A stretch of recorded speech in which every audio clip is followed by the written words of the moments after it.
Hi, I'm Will and I'm the director and founder at Green Room and the Warehouse in Leeds.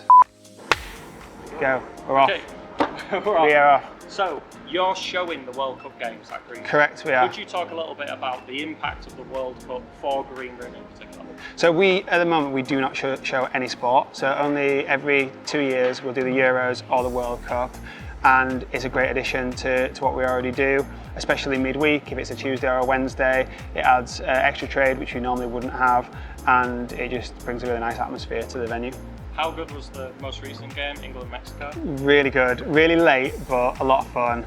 And the people that were here just had an amazing time. It was light when everyone left, which was a bit of a strange experience, but yeah, the atmosphere was great. As a sector as a whole, do you think the World Cup's going to provide a massive boost for the industry? I think so, yeah. I think just like bringing everyone out as a group, you know, people that necessarily wouldn't be out sometimes, I think it's giving them a reason to be out and in bars and pubs. I just want to talk a little bit more about Green Room, like its backstory. So could you tell me the story behind Green Room and why it's called Green Room? So originally, we've been involved in nightclubs and events for years. We wanted to move into more venues and bars. We were looking at different venues, not actually this one. And I'd been to a bad viewing and I bumped into the landlord of Green Room, what is now Green Room, and he had some bad news in terms of what he was wanting to develop it into. And he said, look, I've got a bar you can come and look at. And as soon as we stepped in here, we thought it was perfect. Everyone thinks it's called Green Room because it's got plants, but it's not at all.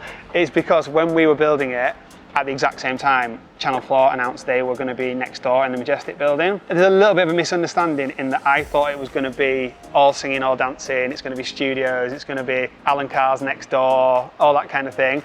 And I thought that this was like the backstage, like the green room for Channel 4. That's where the name came from. It's kind of morphed as time's gone on. Channel 4 isn't what we thought it was going to be, and Green Room has more plants than anyone thought, so it's kind of all blurred into one. Would you still class Green Room as a bar? And that's just because of all the different things you do.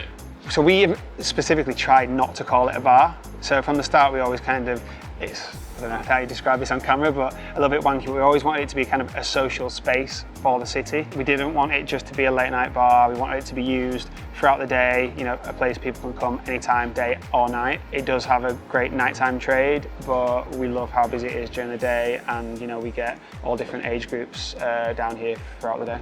So you do a morning run club. Can you tell me where that idea started? Originally, we did a collaboration where someone did yoga on our rooftop, which was a massive success. The only problem with yoga is you can only fit the amount of mats in, so it was very limited to how many people could come and do it, but there was a big demand on a morning for that. So we were looking to do something that we could, you know, the numbers could kind of be limitless kind of thing, and we saw a run club in Australia that did really well, and we thought let's give it a try, and it's been absolutely incredible. It's something everyone talks about. People do come on a morning after run club for maybe a coffee, but the real benefit to us is that people come back. You know, they come back for cocktails, they come back for birthdays, they come back when their mum's in town. That's where the real benefit to Run Club is, and building a community around the venue. Your venue has so many different aspects to it. Obviously you've got the terrace, and then the downstairs, and then the Airbnb as well, which is part of the building. Yes. So could you just briefly talk about those different areas and what they bring to? Yeah, so we have a roof terrace, which is super popular in summer, and in winter we cover it completely and we call it the winter garden. It's still inside, outside. We do have heaters, but it is very much still an outside space, still very popular there. We have what we refer to as like our main bar, which has our sandwich deli in it and is the kind of main bar inside area. And then we have our live music basement, which is open every Thursday, Friday, Saturday. It's live music, live singers all the way through, and it's something which is really loved. How are you finding the nightclub scene at the moment, just with footfall, with consumer attitudes? Is it working for you? No, we feel like it's going really well. I know overall the industry is struggling, but I think we've managed to weather the storm pretty well. And I think especially with our nightclub, the Warehouse, it's kind of coming to the end of when they're 18, 19 now, they're not part of the COVID generation, and they are going out more, you know, they are partying like they did 10 years ago, and it's great to see. When I look at Green Room, I see it as quite a local brand, a local business, because you use local breweries, local roasteries, you know, with the gin distillery, then you try to bring in grassroots DJs. Could you talk a little bit more about that? Why did you want to go down that route? So initially, when we were like building what we wanted Green Room to be, I always wanted it to be like a local element to Green Room. But then as time went on, I started to realize, like, I don't think you can do local by just dipping your toe in the sense of, like, lots of pubs will have, you know, Heineken, whatever, all on tap, and then they'll just have one beer and say they do local beers. We really wanted to double down on it, and we're like, if we're going to do it, which we are, we really want it to make sure that it is part of the community, it is part of Leeds, and it is very local. It does cost more, you know, everything to get local is generally more expensive, but we think there's wider benefits. You know, we have amazing suppliers. We really do feel part of the community, and it's really important to us. You've just had a renovation, which is to do with the kitchen. Tell me all about that. So my background has always been late night, bars, marketing, and food is such a specific kind of area that we've always used outside kind of companies to come in, do pop-up, street food, that kind of thing. We felt that we were going to change the direction of the food, and JB, who has a really successful business elsewhere in the city called Little Bow Boy, he came to me with the idea of doing a sandwich deli as a permanent installation within Green Room. So we came together, we've built it together, we've worked together for the last 6 months on the product, and we are open 10 till 4 each day as a sandwich deli within Green Room. And yeah, it's something where we take a small percentage, he keeps the lion's share. The majority of the money that comes to us is actually more to cover costs in terms of the electric, the bins, things like that. It really is his business within Green Room. And how good are the sandwiches? Oh, unbelievable. If anything, they're a bit too big. I struggle to eat them. I've said to my business partner, I can't keep eating them because I'll end up huge. But yeah, no, they're really good, really tasty. And it's been 5 days, and 5 days is sold out in a row. So, wow. May it continue. They look amazing on your socials. Your socials are blowing up. So you do like a weekly vlog, you do literally day by day videos, reels. Why is that so important to your business growth? So we've always been into marketing. It's something that we've got a real passion for. We also work with a girl called Abby Bartlett at Y Leeds, where I'm a partner as well. She is very much the storyteller within the team. So me and her work together pretty much daily. You know, what do we want to talk about in terms of actual things that are going on within the venue, but then always like kind of like what else we're doing outside of it, whether it is with local businesses or with, you know, new sandwiches, run club. But she is the driving force behind making sure I'm on camera every day and I'm saying the right thing.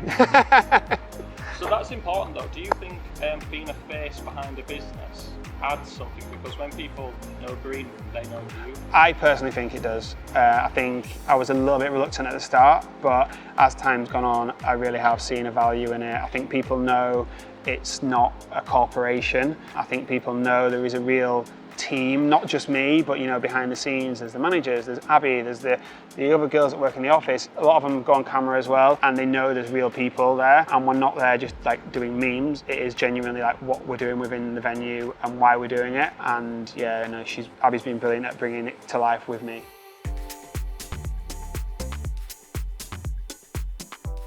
Yeah, so we've currently been with you, I think, 6 or 7 years at one venue, 4 or 5 years at Green Room. It's been super smooth. The one thing I do not want to do is talk about insurance. You know, I love my business and I love putting things together and creating things, but that kind of behind the scenes insurance, admin is not something I want to be doing, and as a business they really do take the lead on things, whether that's putting quotes together for the following year, whether there has been some issues in the past, only small, but they've been dealt with pretty quickly and without any kind of big increases in costs. So yeah, they've been really, really helpful. Cheers, Steve. Oh, good, Steve Fleming. Yeah, I've worked with Steve Fleming for 5 or 6 years now. He's my point of contact, one email, and he jumps on things straight away from me, whether that's renewals or if there's ever a problem. And he's been super helpful, especially with things like Run Club. So yeah, no, he's been great. There is a campaign running at the moment. It's called That's the Problem by Tom Kerridge. Have you heard of it? Yes, I have. Yeah, I have heard of it. No, I've heard of it. So, I'm very aware of it. Have you signed the campaign? I have signed the campaign. Could you talk a little bit about the campaign?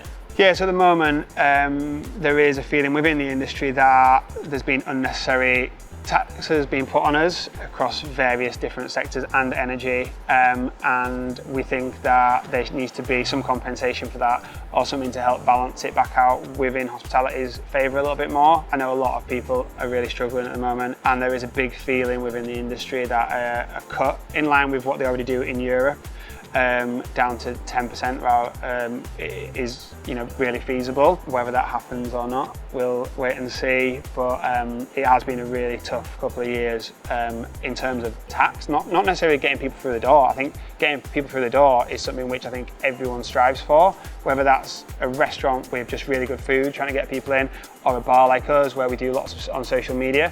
I think people love trying to get people into their venues, but I think the tax burden has been far too high, and it's been painful for lots of us.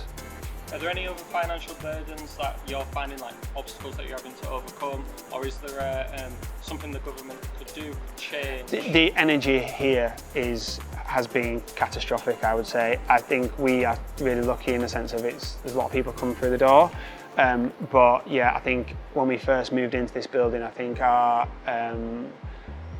it was £700 a month, and it's now £8,000 a month. Yeah, that's nuts. It's crazy. I'm pretty sure it's just over £90,000 a year in electric. Wow. And it is, yeah, it's pretty brutal. And I know they do a lot for capping houses, which I think is great. I think ultimately, like, the country just needs to produce cheap electric for not just us, every business, every household out there. I think it's really tough at the moment for that. What is your hope for the future of nightlife? My hope for the future is that, look, Britain as a whole loves a night out. We have for decades. I still think there is that passion there. There is some challenges in terms of people's personal finances, and also, for example, just like, everyone's sat scrolling on the phones on an evening rather than at the local pub, which wasn't there 10, 15 years ago. But I do feel like I can feel a gradual change. People want to be interacting with people. People want to be face-to-face. They want to be enjoying times together. It doesn't always have to be drinking. It could be at Run Club, for example. And I just hope that trend continues to grow and people are out enjoying time together.